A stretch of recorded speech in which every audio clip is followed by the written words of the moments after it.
স্বাধীনতার ইতিহাস শুধু শহরের রাজপথ, বড় বড় সভা কিংবা পরিচিত বিপ্লবীদের কর্মকাণ্ডে সীমাবদ্ধ নয়।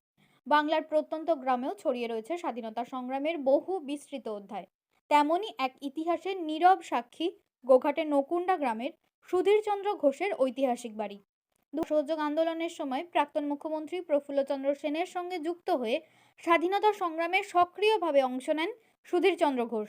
পরবর্তীতে তাঁর বাড়ি হয়ে ওঠে ব্রিটিশ বিরোধী আন্দোলনের একটি গোপন কর্মকেন্দ্র। প্রফুল্লচন্দ্র সেন, বিজয় মোদক, হেমন্ত বসু, অতুল্য ঘোষ সহ একাধিক জাতীয় নেতার যাতায়াত ছিল এই বাড়িতে। গোপনে ইস্তাহার ও আন্দোলনের বার্তা ছড়িয়ে দেওয়ার কাজও চলত এখান থেকেই। স্বাধীনতা সংগ্রামে সক্রিয় ভূমিকার জন্য সুধীরচন্দ্র ঘোষ মোট 6 বছর 4 মাস ব্রিটিশের কারাগারে বন্দী ছিলেন। তার অবদানের স্বীকৃতিস্বরূপ 1972 সালে ভারত সরকার তাঁকে তাম্রপত্র প্রদান করেন। 2001 সালে তাঁর বাড়িটি পশ্চিমবঙ্গ হেরিটেজ কমিশনের আওতায় অন্তর্ভুক্ত হয়। অথচ বর্তমানে ঐতিহাসিক এই বাড়িটি সংস্কার ও সংরক্ষণের অভাবে ক্রমশ নষ্ট হয়ে যাচ্ছে। স্থানীয় বাসিন্দা পীযূষ কান্তি ঘোষ, লাবণ্য পাল, তরুণ কান্তি ঘোষ সহ এলাকাবাসীর দাবি, দ্রুত সরকারি উদ্যোগে বাড়িটি সংস্কার ও সংরক্ষণ করা হোক। তাদের কথায়, এই বাড়ি কেবল একটি পুরনো স্থাপনা নয়, স্বাধীনতা সংগ্রামের জীবন্ত স্মৃতিচিহ্ন। অবহেলায় তা হারিয়ে যাওয়ার আগে ইতিহাসের এই গুরুত্বপূর্ণ নিদর্শন রক্ষায় দ্রুত পদক্ষেপ জরুরি। ছিল সুধীরচন্দ্র ঘোষ। ইনি একজন স্বাধীনতা সংগ্রামী ছিলেন এবং উনি দীর্ঘদিন মারা গেছেন। তারপর ওনার ছেলেরাও আস্তে আস্তে মারা গেছেন। বড় ছেলের বিয়ে হয়েছিল, তার দুটি মেয়ে দুই জায়গায় বিয়ে হয়েছে। একটি হয়েছে সন্দীপুরে, একটি হয়েছে কাষ্টদিয়াতে। আর তারা এখন দেখভাল করছে। আমি পাড়ার ছেলে আমার জ্যাঠতো খুড়তো ভাই হই আমি। তাই আমি এটাকে এখন দেখভাল করি। আচ্ছা, এই যে হেরিটেজ ঘোষণা যে হয়েছে, বোর্ড লাগানো আছে, হ্যাঁ, কাজ হয়নি কেন সরকারের তরফ থেকে? সেটা আমি বলতে পারবো না, সেটা আমি কিছু বলতে পারবো না। কতদিন আগে বোর্ডটা লাগানো আছে? হয়েছে, বোর্ডটা অনেক দিন লাগিয়েছে। তখন অঙ্কুরবাবু বেঁচে ছিল। আজ থেকে অন্তত 10-12 বছর কি আরও বেশি, 15-20 বছর আগেও লাগানো ছিল। আমি এটা কিছু বলতে পারবো না। আপনার নাম? আমার নাম দেবাশিস ঘোষ। এই যে সুধীর ঘোষ, উনি তো শুনেছি স্বাধীনতা সংগ্রামী ছিলেন, তো ওনার বিষয়ে যদি আমার একটু বলেন। আমিও সব শোনা কথাই বলছি আপনাকে। উনি শুনি নাকি বহুবার জেলে গেছেন, ওনাকে ধরে নিয়ে গেছেন। তো তখন ওনার ফ্যামিলি ম্যান ছিলেন তিনি। তো ওনার ফ্যামিলি, ওনার আমাদেরই গ্রামের একটা দিকে ওনার মামা বাড়ি ছিল, বুঝলে? সেই মামা বাড়িতে ওনার ফ্যামিলি তখন শিফট করতো, কারণ এখানে কে দেখবে তাকে। সেই কারণে ওর ওই মামা বাড়িটা ওই সময়টা তার অনেকখানি তার কাজ করেছে আর কি। হ্যাঁ, তার পক্ষে, সুধীরবাবুর পক্ষে। আর তারপরেতে তিনি ওনার বাড়িতে তো তাম্রফলক ছিল একটা, শুনেছিলাম। হ্যাঁ, উনি তাম্রফলক পেয়েছিলেন এবং খুবই ভালো লোক ছিলেন। তার কোনোদিন তো তার মানে কোনো অন্যায় কাজে তিনি বাসা যাননি। এবং উনি নকুণ্ডা স্কুলের পরবর্তীকালে উনি প্রেসিডেন্ট হয়েছিলেন। তার আগেই প্রেসিডেন্ট ছিলেন আমাদের এই প্রাক্তন পশ্চিমবঙ্গের মুখ্যমন্ত্রী মাননীয় প্রফুল্লচন্দ্র সেন মশাই। আচ্ছা, উনি প্রেসিডেন্ট ছিলেন। তারপরে উনি তখন খাদ্যমন্ত্রী, বুঝলেন? আমার বাবা তখন হেডমাস্টার। হ্যাঁ, তারপরে সতীশচন্দ্র ঘোষ। তো মাননীয় সতীশচন্দ্র ঘোষ। আচ্ছা, এই যে বাড়িটা দেখছি, বাড়িটা অনেকটা ভগ্নপ্রায় হয়ে গেছে এবং একটা বোর্ড লাগানো আছে, হেরিটেজ ঘোষণা হয়েছে। হ্যাঁ হ্যাঁ হ্যাঁ, এখন ওটা কাজ হয়নি কেন বাড়িটার উপরে? কে করবে? সরকার তো হেরিটেজ ঘোষণা করেছে। করলে কি হবে? ওই টাঙ্গানায় আছে ওইটা। আচ্ছা, আর কেউ দেখেনি। আপনি কি মনে করেন এটা হেরিটেজ কাজ শুরু হওয়া উচিত? উচিত তো বটেই। আমার দেশে আর তো কেউ সেরকম নাম করা নেই, কিন্তু যদিও আমাদের গ্রাম স্বাধীনতা সংগ্রামেতে অংশগ্রহণ করেছিল। কারা কারা করেছিল তা বলতে পারবো না, বুঝলেন, তাদের মধ্যে উনি একজন। তার মধ্যে উনি একজন, আচ্ছা। বুঝলেন। আর উনি, আপনারা যখন ছোট ছিলেন ওনাকে দেখেছেন? হ্যাঁ অনেকদিন ধরেই দেখেছি, আমরা দাদু বলতাম, আচ্ছা বুঝলেন। আচ্ছা। তো উনি হ্যাঁ আমাদের সেনমশাই প্রেসিডেন্ট ছিলেন কতদিন পর্যন্ত না, যতদিন উনি খাদ্যমন্ত্রী ছিলেন।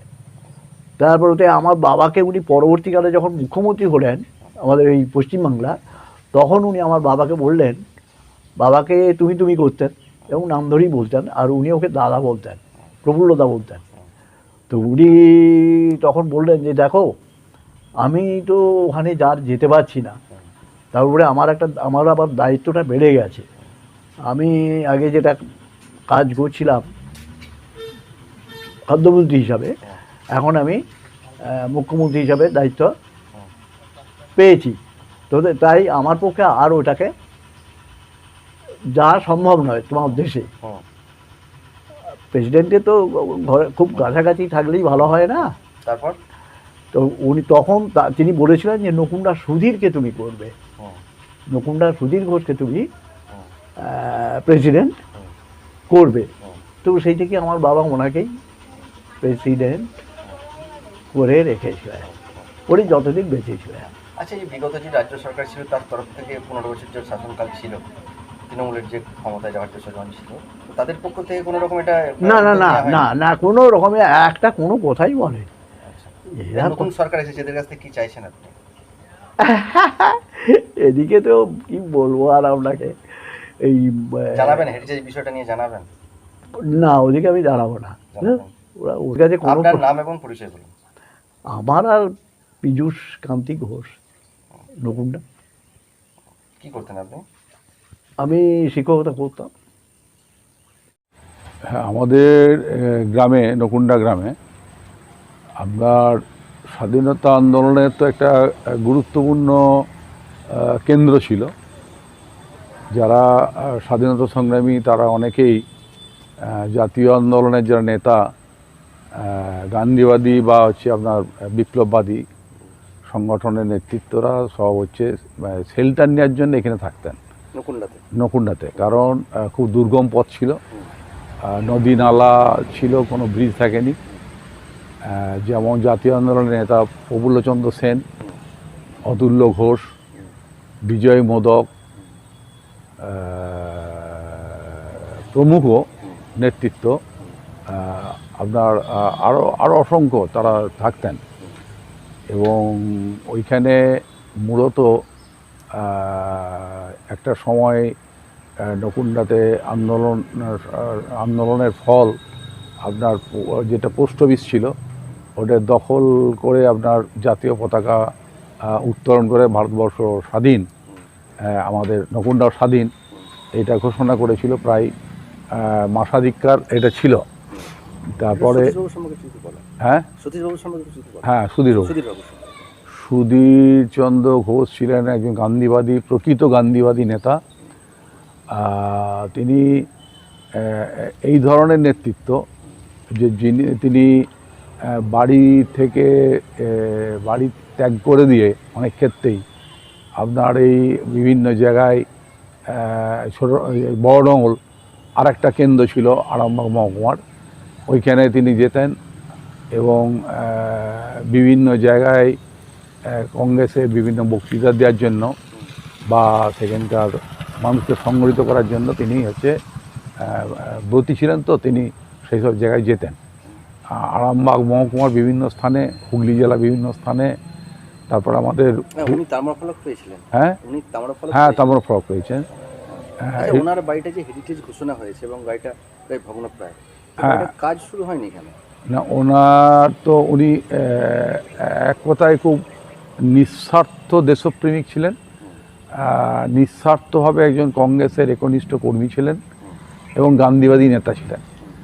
এখন উনি এই যে প্রচারের আলো বলুন বা বিভিন্ন নেতৃত্বের পদ বলুন, এই সবগুলো তিনি খুব একটা ভালোবাসতেননি। তিনি একবারে অবিচল একজন কংগ্রেস কর্মী হিসেবে কাজ করতেন। এখন ওর যারা ছেলে, বড় ছেলে কিঙ্কর ঘোষ আর ছোট ছেলে হচ্ছে আপনার মেজ ছেলে অঙ্কুর ঘোষ, ছোট ছেলে জগন্নাথ ঘোষ, এরাও প্রায় সেই টাইপেরই ছিল। এরাও কিন্তু কংগ্রেস পরিবারের, কংগ্রেসেরই সন্তান, বা কংগ্রেসের মধ্যেই কাজ করতেন। এই পরবর্তীকালে তার মৃত্যুর পর ওনার মা, ওনার সুধীরচন্দ্র ঘোষ আমাদের দাদু সম্পর্কে হতো, ওনার মা হচ্ছে চরকা কাটা, তারপরে এই বিভিন্নভাবে এসব কাজে ব্রতী ছিলেন। এবং ওইখানে সেগুলো ছোটবেলায় দেখেছেন সুধীর হ্যাঁ বাবুকে? হ্যাঁ সুধীরবাবুকে দেখেছি। সুধীরবাবু মিটিং করতেন, বিভিন্ন জায়গায় দেখা সাক্ষাৎ হতো। আমার বাবা স্কুলের হেডমাস্টার ছিলেন সতীশচন্দ্র ঘোষ, ওনার বন্ধু ছিলেন, বন্ধুস্থানীয়, যার জন্য আমাদের বাড়িতে তিনি যেতেন। তো সুধীর বাবু সেই বাড়িটা হেরিটেজ ঘোষণা হওয়া সত্ত্বেও সেটা সংস্কার হয়নি কেন? সংস্কার হয়নি। এখন ওনাদের বাড়ির ছেলেরা দেখভালের বিষয় ছিল, বা তদারকির যে করায়, তদারকি করার যে তারপর সরকার পরিবর্তন হয়েছে, ধরুন কংগ্রেস পিরিয়ডে এটা হেরিটেজ ঘোষণা হয়েছিল, তারপরে আপনার বামফ্রন্ট সরকার আসে, তারপরে আপনার এই বর্তমান যে সরকার তৃণমূল সরকার, তারপরে তো এই সরকার পরিবর্তন হয়েছে। কেউ কি কারণে কাজটা হয়নি মনে হয়?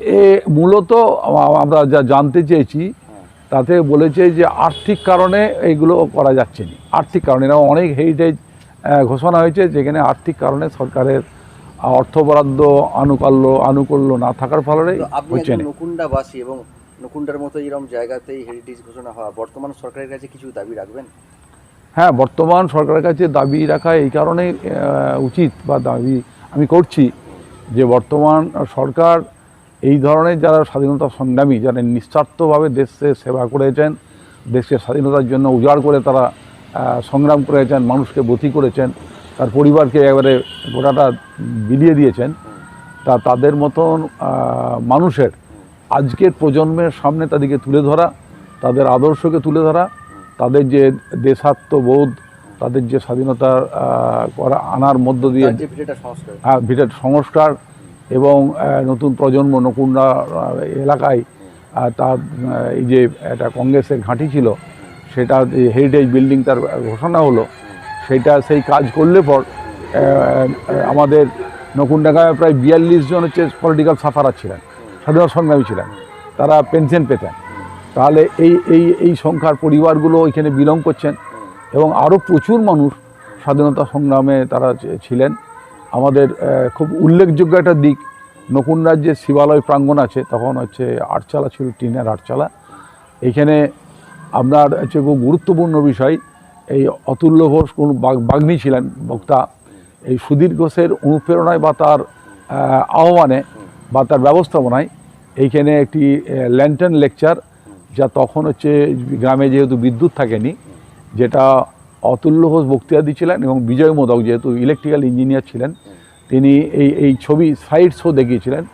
এই তাঁতিদের হাত কেটে নেওয়া, চরকা চালানোর বিরুদ্ধে ইংরেজদের যে অত্যাচার, আর বিভিন্ন চাষিদের উপরে যে অত্যাচার, ট্যাক্স বিরোধী যে মুভমেন্ট ছিল, ট্যাক্স আদায়ের জন্য যে আন্দোলন, বা স্বদেশি আনার বিরুদ্ধে যে আন্দোলন, সেই আন্দোলনকে দমনপীড়ন করার বিরুদ্ধে এই ল্যান্টার্ন লেকচার হয়েছিল, যেটা সুধীর ঘোষের ব্যবস্থাপনায় এবং তার গোটাটাই হচ্ছে পরিকল্পনা প্রসূত এই ঘটনাটা ঘটেছিল।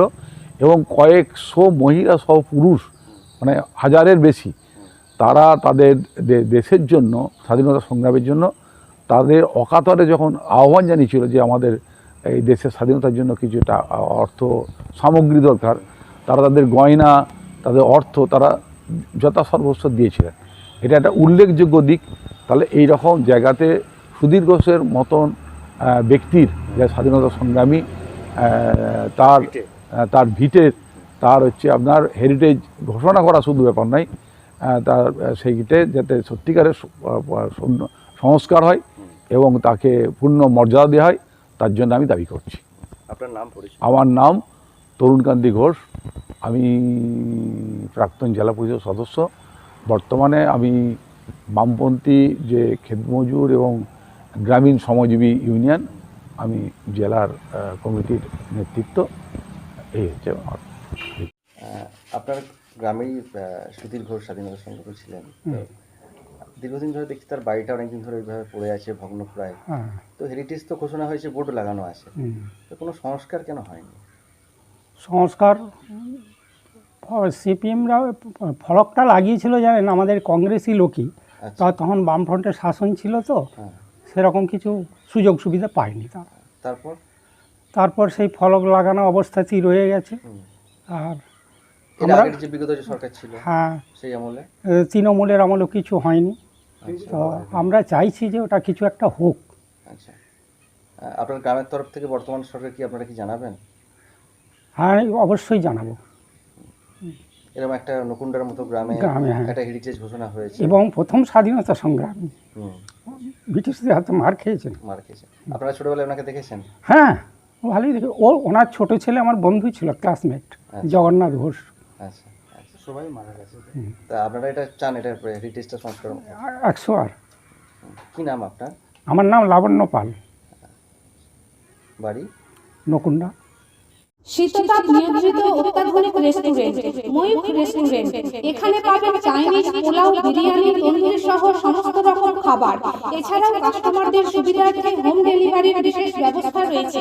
পাশাপাশি যে কোনো অনুষ্ঠানের জন্য ভাড়া দেওয়া হয়।